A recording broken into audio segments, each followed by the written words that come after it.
today is just talk a little bit about what commerce is and why we thought this is an important topic to bring to the DigimarCon event today. So, Alex and Jessica, pardon me because you know this all too well.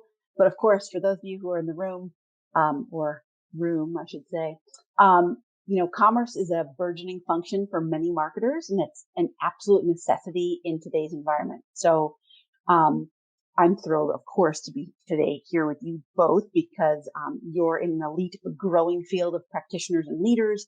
And we want to talk about how J.M. Smuckers and ConAgra have both evolved commerce offerings over the last few years.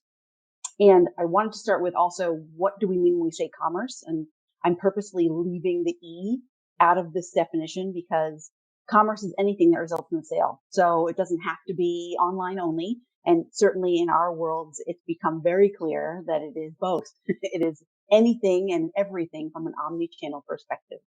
So here, what we do in our day-to-day, I won't speak directly for you both, but generally speaking, what we do in our day-to-day is moving so quickly to try and drive this understanding of how intricately related online and in-store interactions are for growth for any brand nowadays. So, and just to set that stage a smidge, and I know I just said I was going to drop the e-commerce out of this, but e-commerce in 2020, clearly because of the pandemic, has had a crazy year, and it grew 32% versus 2019 for a total of $791 billion in sales, which is mind-boggling to me, but also mind-boggling is the fact that that's only 14% of total retail sales.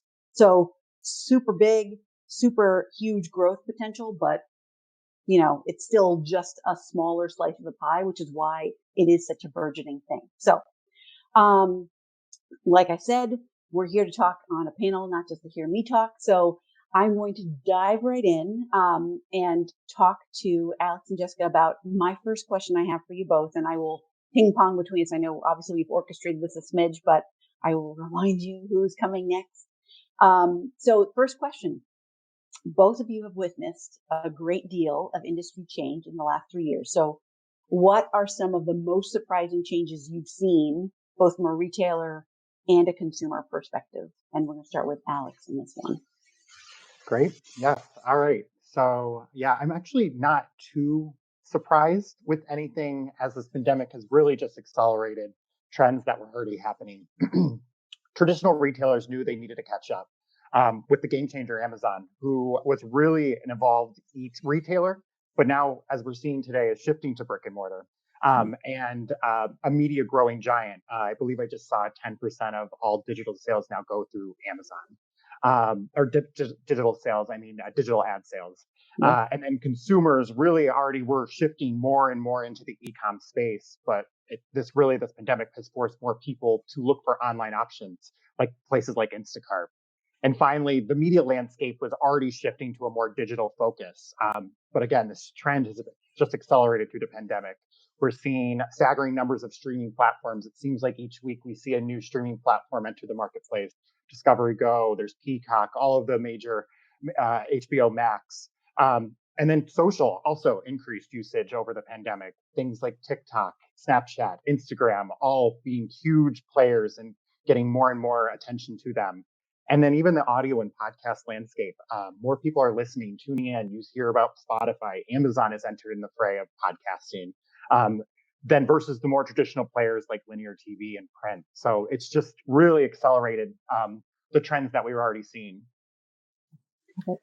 Yeah, I agree, Alex. I think it was less about the surprise of what happened. I think the surprise was more the pace of which it happened and then who was ready for it, right? I think during that time of acceleration, that shift that happened really put a lot of pressure on retailers that had the capabilities to and be prepared for this consumer shift, and manufacturers to have the inventory and the supply chain to keep up with it. And so that acceleration and what we mean, just to take a step back of like acceleration, is obviously this influx of commerce and conversion moments moving from traditional brick and mortar to being in a online format, whether that's ship to home or home delivery or click and collect type formats. That acceleration that happened, I think the quote is like, it accelerated 6 years and 6 weeks during the time of COVID. And that acceleration put a lot of pressure on the system. And so the surprise factor for me was much more about who was ready for it, right? Who was ready for that pace of which we saw that change. And it quite honestly created a very quick competitive advantage. And so Alex mentioned about kind of the Amazon model, and kind of Amazon has kind of led the way in this path. And you see their followers building their networks, their media networks, diversifying the offerings that they have to their consumers and to the manufacturers alike. The retailers that were already on that path and could quickly get things in place is really where you saw a lot of competitive advantage. And so that's the part that I thought that was really interesting. And because we know this is stickiness, this change isn't necessarily going away. It may slow down as far as the growth rate, but it's really not going to go away. Consumers have adopted this, right? They now are expecting, we set almost an expectation for ourselves a little bit. We've given them convenience. We've given them what they wanted at their fingertips, delivered at their home in 2 days, right? We've almost created this situation, and the expectation is there now. And so when you think about that value proposition, we're thinking about things that, what's the user experience for the consumer? That wasn't on our radar as a commerce team a couple of years ago, right? We were thinking about how do we make sure we get the product in their cart. Now we're talking about user experiences and what is how do we drive more value within convenience, and is there a consistency of how they're experiencing our brands and our products across different platforms? Those are the types of things that the dynamic has changed. I'd say the other place that has been really, really interesting to watch is kind of also in the data situation. As you think about what's changing with privacy and cookies and data and all of those things, the other unique place that commerce that I think is really important for us all to keep in mind is these retailers have such a amazing understanding of kind of that last mile purchase understanding of these households, and the volume and scale of which they know is we're talking multiple 100,000 households that a Walmart understands and has purchase data behind. And so as we think about as marketers being able to reach new audiences, being able to be really effective in how we're targeting our media and whatnot, there's a unique piece here with the data that these retailers have behind purchase history and that we can tap into now with their retailer media network. So long story short, it definitely goes back to, we saw this happening. It's just how quickly it happened. And now you're really going to start to see kind of the competitive advantage of folks that have been on this path and already preparing for the future, because it's definitely here to stay. Yeah. One of the things that just prompted me to say something is, what has surprised me is that I'm just how consumers have actually changed a little bit and how quickly they were able to adapt. Because I think when you're in this business, the expectation is like, oh, of course, we're going to go for the next coolest, best thing. But I mean, I'm thinking of my parents are in their 70s and they're like, sure, we're going to order online groceries, no problem. Like the adaptability was pretty impressive to me. So anyway, I think everyone's had to quickly change in this. But you had to, right? There was no right? other choice other than to figure it out together. Who had ever been through a pandemic where you're now Also quarantined for 2 weeks and right. you really you're scared to go outside. So I mean, you saw that influx of just change and actually you know what, this online thing isn't so bad. Yeah, totally. And I'm so sorry, I'm remiss in that I didn't actually introduce you properly. So we're about to get into the next question is, how has your role in brand strategy evolved to be more commerce focused? But let me preface this by saying, I'm going to have Jessica start with that one. But Jess, will you actually introduce yourself and your role at James Smuckers for me and for everybody? Absolutely. Thanks, Margaux. So thank you everyone. And thanks for having us here today to talk commerce. I like to say I grew up in commerce, which used to be called shopper marketing, which used to be called customer marketing. It's a space, kind of that lower funnel marketing. And I love talking about it. So thanks for having me here today. It's exciting to be able to share this with the folks on this call about all the transformation that's happening here. But so I'm part of the JM Smucker company and have been for the past several years leading our what we call our omni-channel customer marketing efforts. And so what we mean by that is when you think about commerce and you think about lower funnel marketing activities that drive to conversion, we're now thinking about that not just as, okay, we have a channel strategy or a Walmart strategy. We're thinking about, or an e-commerce strategy. We're thinking about all of those conversion points, right? It happens everywhere now. And so leading a group of folks that deliver our omni-channel customer marketing strategies.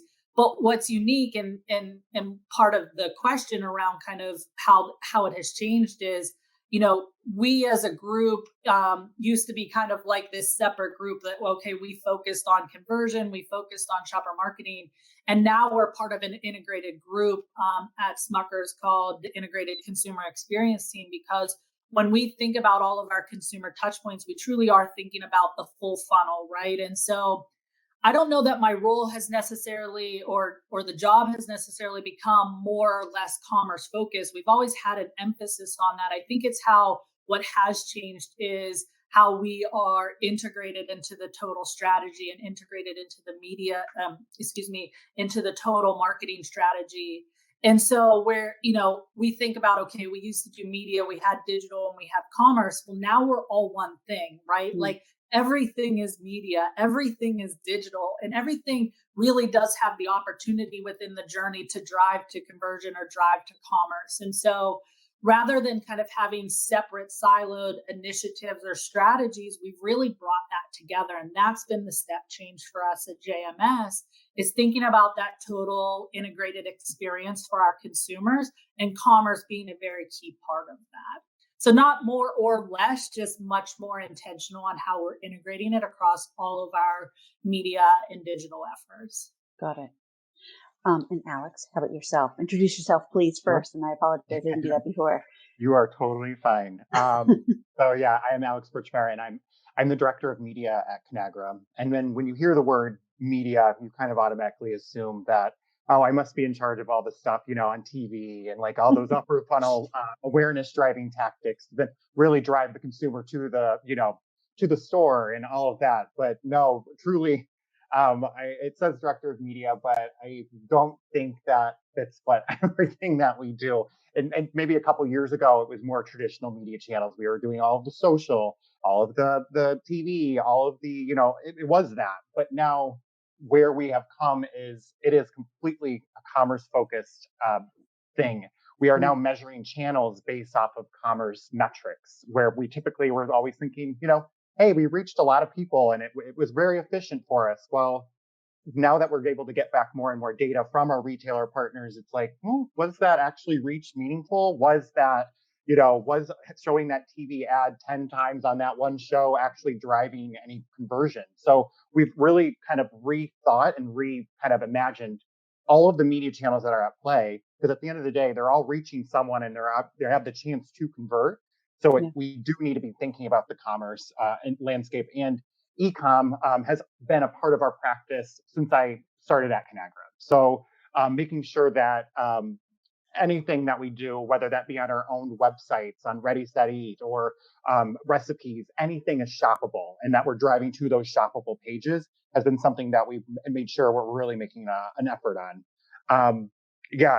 It's just crazy to think what I was doing probably 2 years ago on like plans on a page and media plans and all of that. It's completely, the game has changed, and I'm not doing that work that I once was. And it's really a transformative time. Well, I mean, I can only imagine like what your conversations must be and how different they must be now, because I've come from the brand world. I used to be a brand person before I joined the dark side on the agency here. And that, I used to only think about impressions and GRPs because that was media in my world before. And now it's like, oh, no, like it's so much more than that, and so much more about understanding how that data drives and making sure whatever you're spending is the right dollar to spend. So I can only imagine when you are in it all the time like that, you must be like, whoa, yeah. How did things change even from just 2 years ago, right? But Okay, so Alex, I'll leave this one with you. So the next question I have for you is, how are you structured at your respective companies, and has that evolved in the past year or so, knowing Sure. how commerce has been growing? Sure. Yeah. So where media sits at Conagra, we have a precision marketing center of excellence, which includes our media team, but it also includes our content team, an e-com dedicated team, as well as our packaging and design. So even before the pandemic, we had units of people, we call them demand units, who are dedicated to segments of our business to break those silos down so that we were making sure that it's right message, right time, right person, and ensuring that those were all in concert with each other. We also then needed to have our communications team part of that as well. So any earned media relations, all of that, our owned website team, our demand science teams to be a part of it from a measurement perspective. So working really closely hand in hand with all those teams to kind of service the brands and categories that we work with, and then working with the brand teams directly. With all of that said, though, this past year has demonstrated that we also needed to expand our efforts to working especially close with the commerce. We used to call them the shopper team. Now it's the commerce team, the category leadership teams, and the sales teams with the new innovations that are coming out. Showing innovations is extremely difficult when there's people that aren't going to store. So how do you think about doing that in a different way?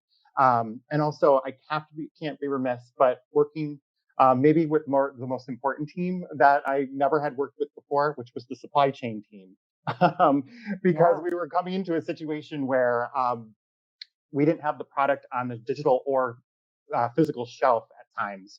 So making sure that media and advertising was not turned on during those times was crucial, because it was just when you see those charts of like the growth, the month over month growth, that even that week over week growth that the first lockdown hit in March of 2020, a lot of things kind of really jolted that supply chain system that we really then had to work with them as close as ever to make sure we were in tune with what was actually being shopped at the stores.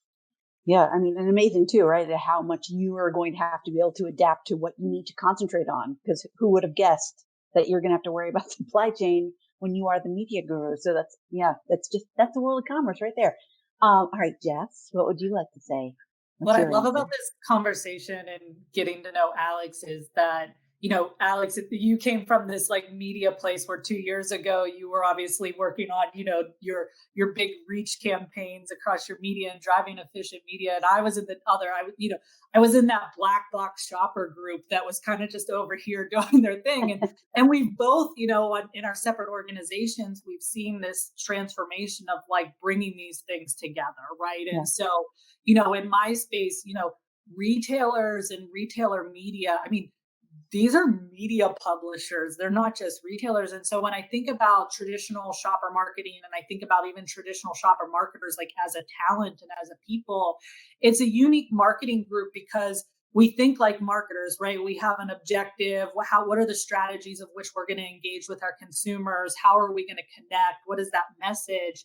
But we also understand that like kind of customer dynamic side of it of like, how do we leverage this investment to get support with displays? How are we making sure we're partnering with supply chain and category to drive category growth and things like that? And so there's this, on this commerce side, there's this like business component to also how we think about the retail side of it and the sales side of our marketing efforts. And now you're seeing entire organizations bring that closer together. And so when you think about, sales and marketing are starting to even blur in that way. And so, shopper marketing in our organization used to report to sales. Now we report into marketing. And that was a couple of years ago. That wasn't necessarily pandemic driven, but I think that you started to see as the insurgence of kind of these retailer media platforms come in, it was like, whoa, this is big. These are big connection points with consumers. This is, as we talk about how we can drive more effective reach, there's a key opportunity here. And so a couple of years ago, we moved Shopper from a sales organization back into our marketing organization. But I still think it was like, okay, here's what we're doing upper funnel, here's what we're doing lower funnel, and still kind of had that mentality. I always say we were two separate places, and then we were one funnel, and now I think we're like truly an integrated funnel. So over the past year, what you've seen is like yes, we've been reporting into the same team, but now the work is integrating, right? So we have media experts that are talking about full funnel media all the way through. We have commerce experts that are supporting and having the conversations with our social teams and all these other opportunities to drive to conversion in our own properties, like Alex mentioned. And so it really is less about like the bigger org changes were probably a couple of years ago, and now it's much more about the way, right? The how we work together and the integrated approach that our team has taken in the more recent year to be more integrated in that way. I mean, all of our efforts, SEO, content, media, digital, it's all one team now, and it's all integrated together so that all of our strategies are thinking full funnel versus chunking it out and saying, okay, here's our upper funnel strategy, here's our lower funnel strategy. Now, there's a time and a place, right? We still recognize there's a consumer journey that is going to lend itself more to a conversion effort than, and maybe somewhere where an awareness effort might be a little bit different. But just it's working in concert in a way that I've never seen. And so that's been a really cool unlock from how we operate, not just how we're structured. That's great. That's really great. That's exactly what you want to hear. Yeah. And I'm sure for you guys too, it just makes it easier for you to operate and to do what you need to do in the day to day. So that's great. All right. So to that end, how do you balance winning externally in the market? So, with sales and with share growth goals that I'm sure you have every month or year, versus winning internally. So like having the brand focus and the budget and making sure that you get your fair share of what needs to happen to actually drive the business the way you're supposed to. So I will leave that one also with you, Jess. You can keep talking if you don't Yeah, mind. it's such an interesting concept, right? Because I think it's really easy to kind of, slide one way or the other. And ultimately, it's a balance, right? I mean, I think collectively having really clear business strategies, it drives those decisions, right? Drives those investment decisions, drives how we, what levers we're going to pull. For us, share growth is really a key area of focus, and when I think about that in the context of commerce, like the brick and mortar, there's a finite number of products on the shelf. There's a finite number of competitors that we're up against in particular categories. And so you think about your share as this place where it's like, okay, if I can continue to grow my share, bring in more households and think about that in our competitive set in this very finite category. What happens now in this omnichannel world is it's not finite. There are, the digital shelf, the endless shelf goes on and on and on. And you have brands, and competitors that it's a much deeper set. And so your whole share objectives can be a little bit misleading because of the number of folks in the set. And so it's really a balance for us. We think about share, but it's also like, are we growing at rates of categories?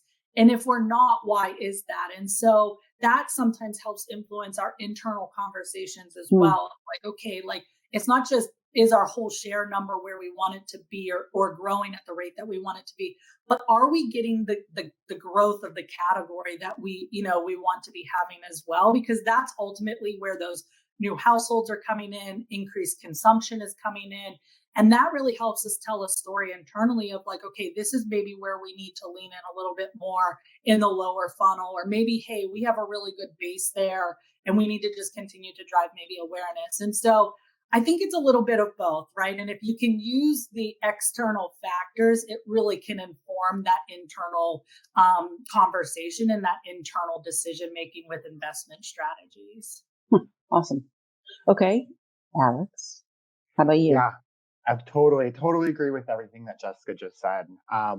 Share is absolutely something that we take a look at in store and then online, and just it kind of benchmarks you to see where you're at and how your performance at a category level, and then even double clicking that to a brand level and then sub brands. That share amount can really kind of give you some insights into, hey, maybe we're winning at store, but then why are we lagging online? And Jessica hit on this really well with the online space is much more complicated than in store. I mean, there are D2C brands, there are new entrants happening all the time. And depending on what retailer site you're on, I mean, the Amazons of the world have a ton of different brands and entrants in there. So it makes things really, really complicated to kind of compare share versus brick and mortar to online, but you can kind of start seeing some insights there right off the bat. Almost every CPG in every category, maybe with the exception of C-store, really saw explosive growth. So everyone had that sales growth, but during the pandemic. So really, that didn't really tell you too much. Everything at some point was almost growing for food and CPGs on the onset. So that share was really helpful in determining that.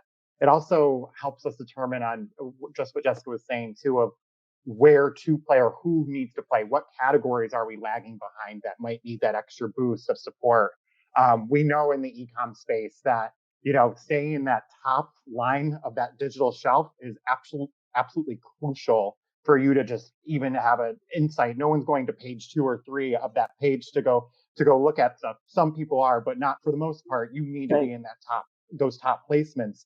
And it costs money to do that. So it's a wholly different game to take that, that shelf set at a Walmart and now put that onto Walmart.com and OGP. And then it's just a different battle that you're fighting. So share, absolutely. But digital shelf and understanding that is absolutely crucial as well. It's so funny because I feel like, again, I'm going to go back to the days of yore when I was brand, and it was really brick and mortar was where my business was. So it was like once I had my shelf set and I had a great spot on the shelf, it was like, all right, I'm done. Like I never had to worry, especially if you were a category captain brand. And now in Omni, like you cannot rest on your laurels ever. You always have to be looking for the long tail brands, what's going on, what's the stuff that like that innovation search, I guess, and like what are the search trends that are happening within your category, because you never know who's like coming around the corner.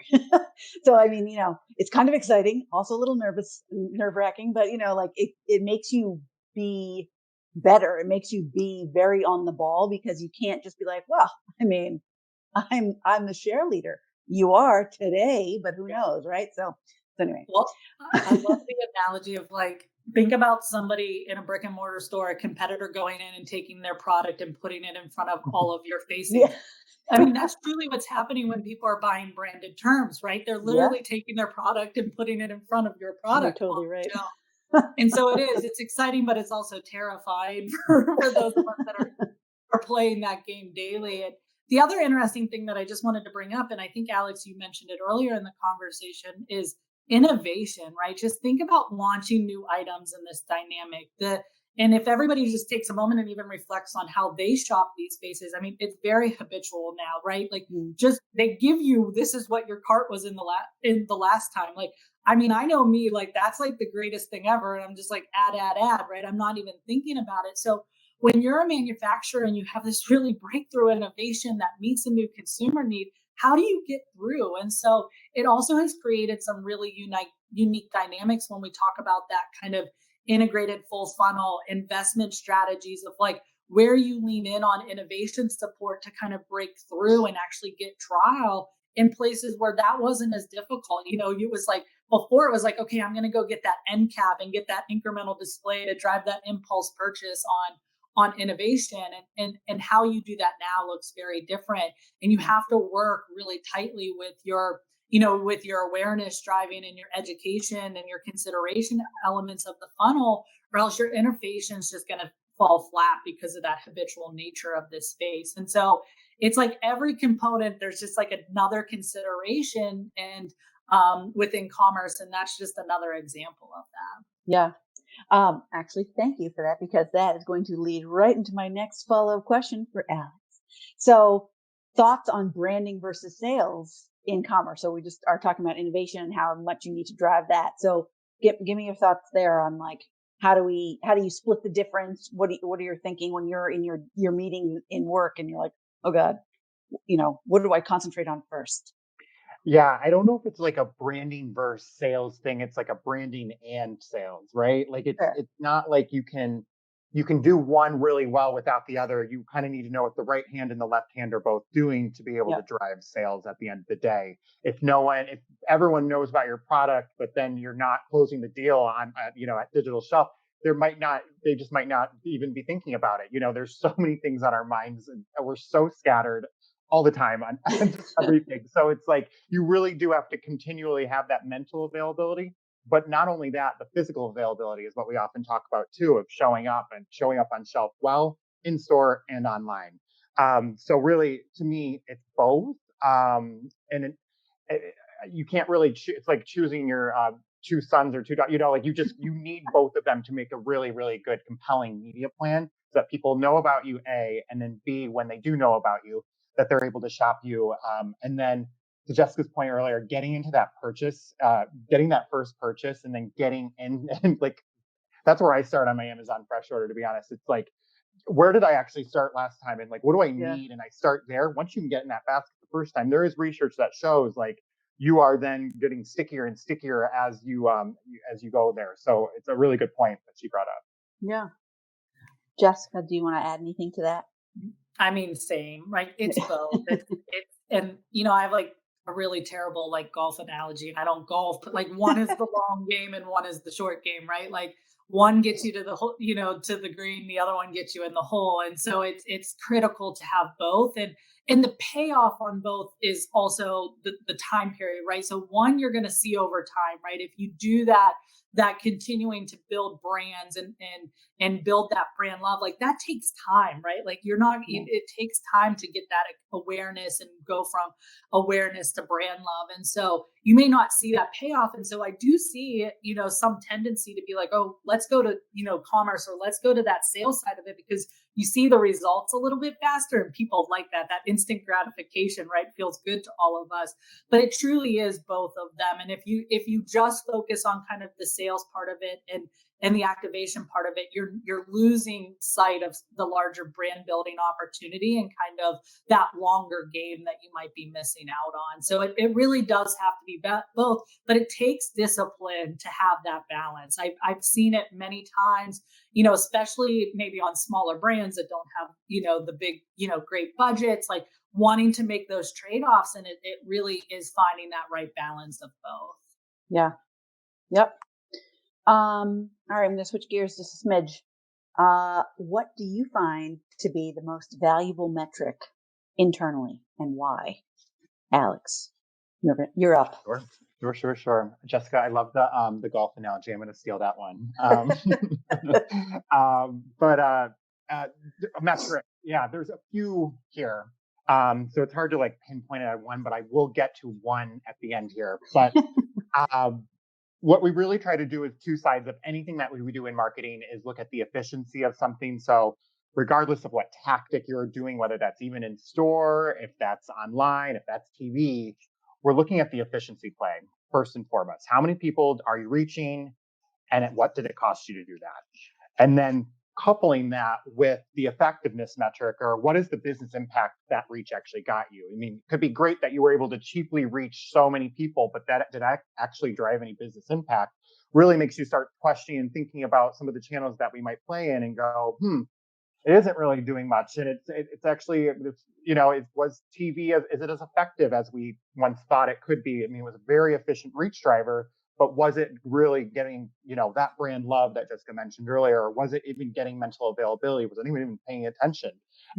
So, really having to quantify the efficiency and effectiveness of everything, like helps us just benchmark, hey, we might be willing to pay a little bit more to reach that person, but it's in such a more relevant environment that it's actually going to get them into system 2 thinking, and they're actually researching something that they're looking for. I'm just making this up, a keto option. So let's make sure that we're showing up with some of our keto options in the whole portfolio versus just one brand. So just things like that. But if I had to give one metric that we could just stand our hat on from an efficiency and effectiveness, taking that aside, we really do like to look at new to brand metrics, so new to category, getting the people, for being a laws of growth philosophy company, getting that 0 to 1, getting the household penetration.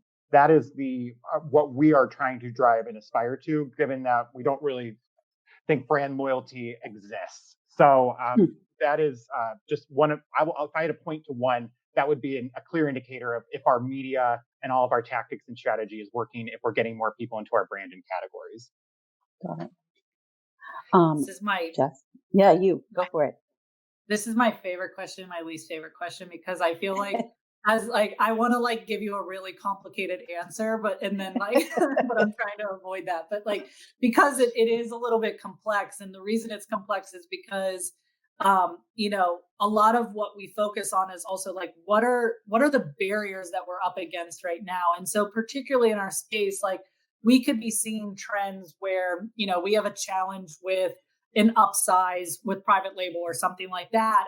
And so we are very, we'll be very objective focused and very targeted in how we then go and try to, influence or change that behavior or overcome that barrier with a value proposition.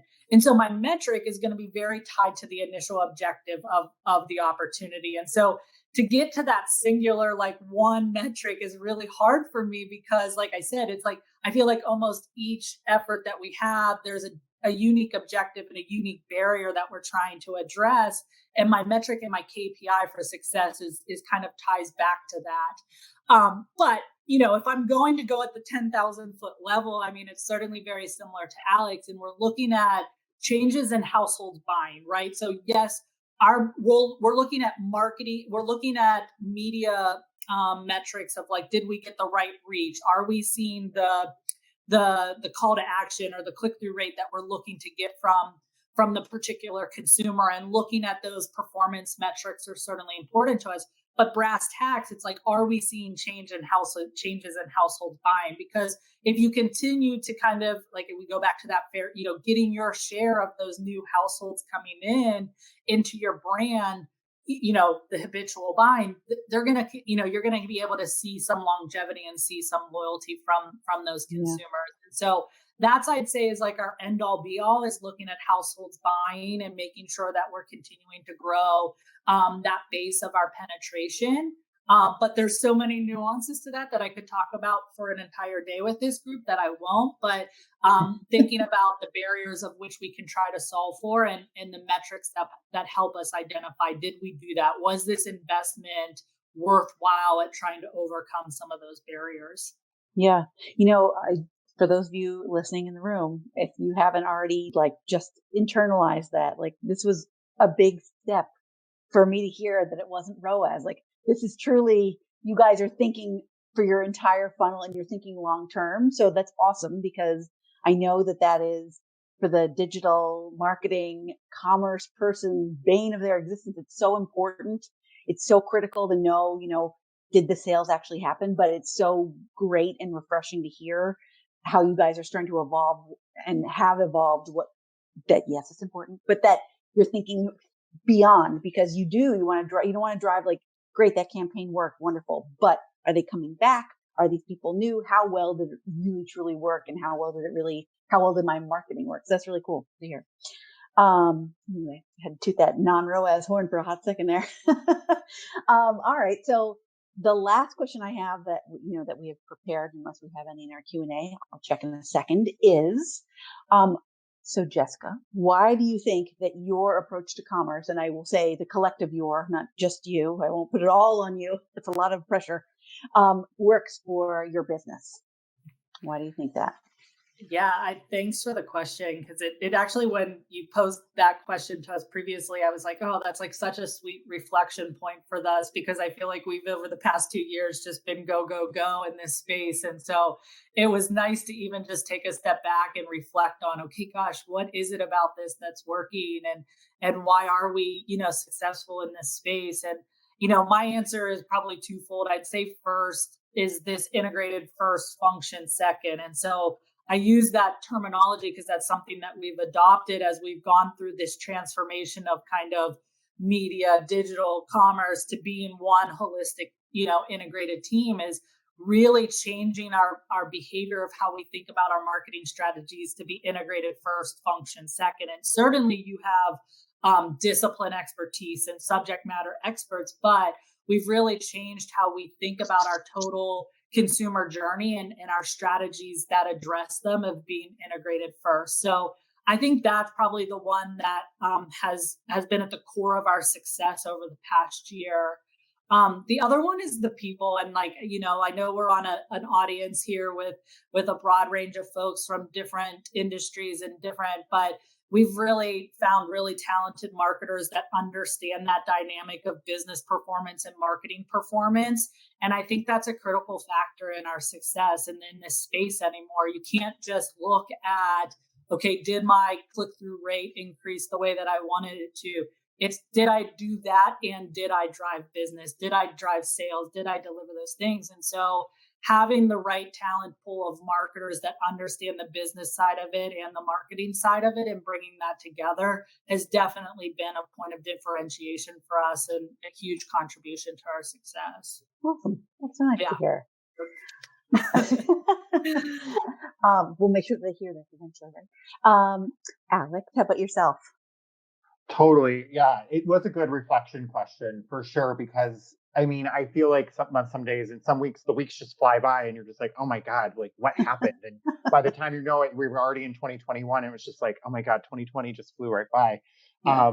And often I'm like, oh my God, I'm just always staring at my feet, planning for the next thing. And this was a question that really brought you outside of that. And we're like, oh, shoot. All right, here we go. So like, what do we do, or how do we like make this a successful thing? I mean, um, we have at Conagra, we have a lens that it's a shelf back philosophy. So really starting with, why was the product created in the first place? Why was that new innovation? There was something in the market that told us that we needed to make this. Why are we or modernizing some of our older products? Why are we doing the attributes and like that? So like taking that first and making sure that that package is great, the placement is stellar, but also why that product is even out there, is the reason why we then will then have paid advertising. So that red thread through of starting with the product that you're trying to sell, making sure it tastes good, making sure that it looks good, making sure that all of those fundamentals are done right at the beginning.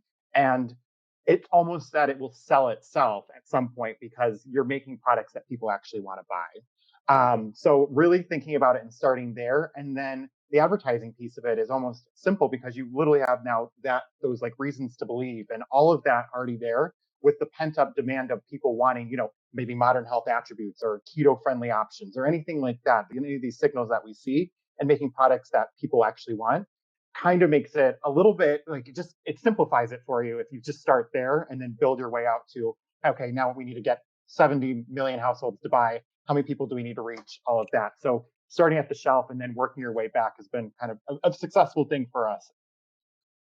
Oh, it's so consumer friendly. I love it.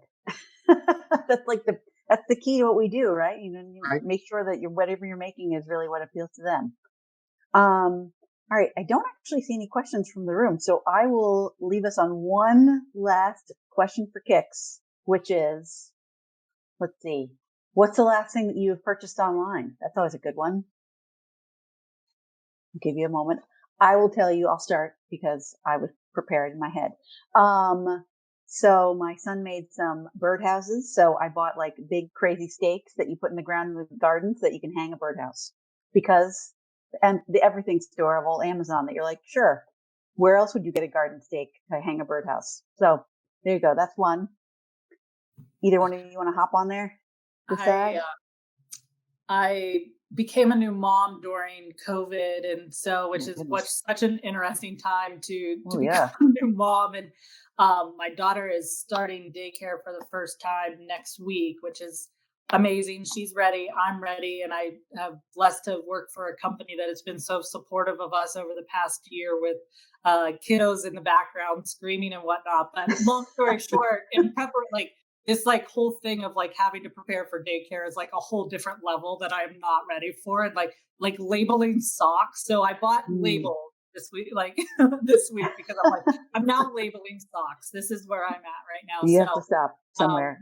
it's a whole different space of online shopping at 2 a.m. that I've experienced over the past year. Excellent.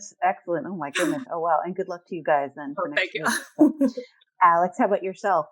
Oh my God, I really had to think about this because I was like, I mean, It happens all the time, I but you have to know, like think right? about it. So there's this one product that I can't find anywhere in store. It's turmeric, and it helps with Ah, anti-inflammatory. So I yes. take that all the time, and I can't find it, so I have to get it online. And then I have to do a shameless plug because I not only did I buy that turmeric, but I bought the new Duncan Hines Epic Fruity Pebbles cake.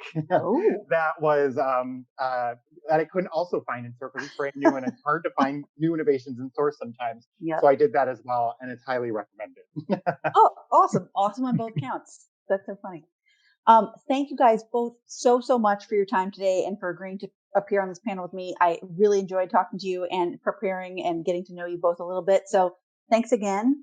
And Kenneth, thank you to having us. And I'm going to kick it back to you over there in your technical compound because we are all set.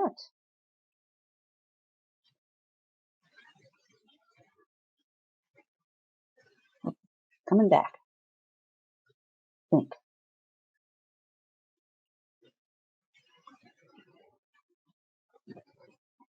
Can you hear me now? Yes. Okay, sorry. I was just looking up to see where I could find Fruity Pebbles with turmeric to make them. Amazon doesn't carry that. But I got a couple of questions. So I love the fact that you were talking about the all the teams working together, really focused on the same goals. But this drawn that red thread. And when Alex, the moment you said that, that brought up a speaker who's speaking tomorrow who talks about the red thread all the time, Tamsin Webster.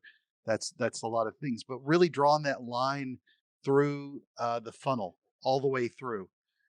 Are you are you finding that easier or less to do when I mean, you guys both work at large, very large companies with a very large agency, and it's not always easy to connect the dots when you think about all the different channels that you're in, and it can become really difficult to draw that red thread through a very large path, if you will.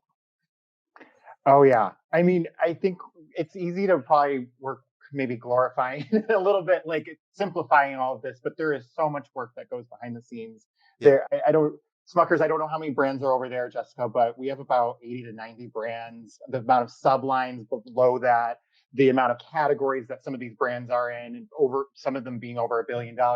I will say that not one size fits all for everything. Some brands are in really great positions and great categories that are excelling and they almost sell themselves. But then there's also some brands that are struggling and that need, maybe a different approach or a different formulation to the product, or something isn't working quite right, that it's not connecting to consumers. So it definitely, you have to either, start at the category level and see how you're doing there. And then from there, know what brands you're kind of, maybe we're good on that one, but let's focus on, these three that really are, laggards, and like get those boosted or figure it out. But it is complicated when you are, how many channels, how many brands, how many things you're trying to do. You really have to do focus and prioritize the right ones.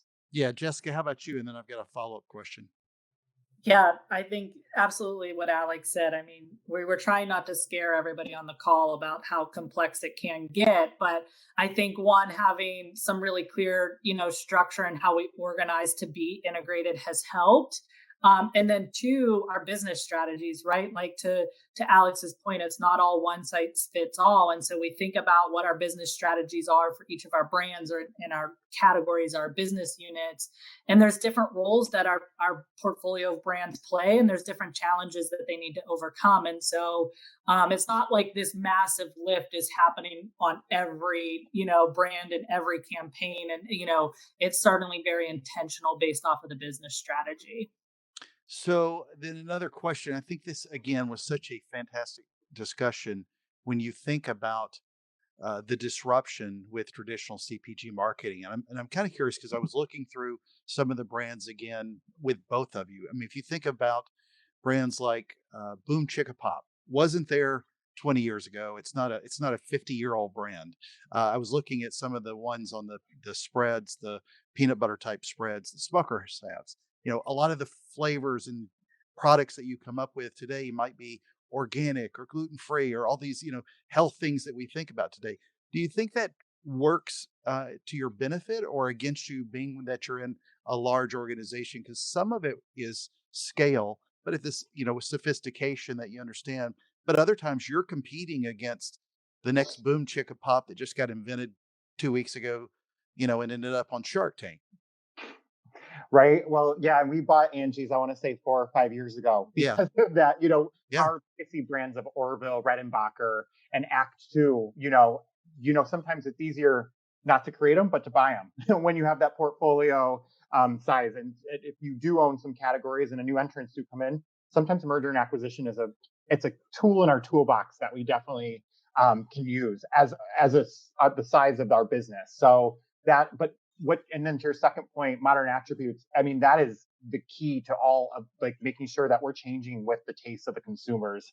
And keto is not looking like it's letting up. And I mentioned that because it's very top of mind. A lot of our brands are now going to be playing into that space and leaning in and making sure that these are intentional choices because consumers are demanding it and that we're showing up with that demand.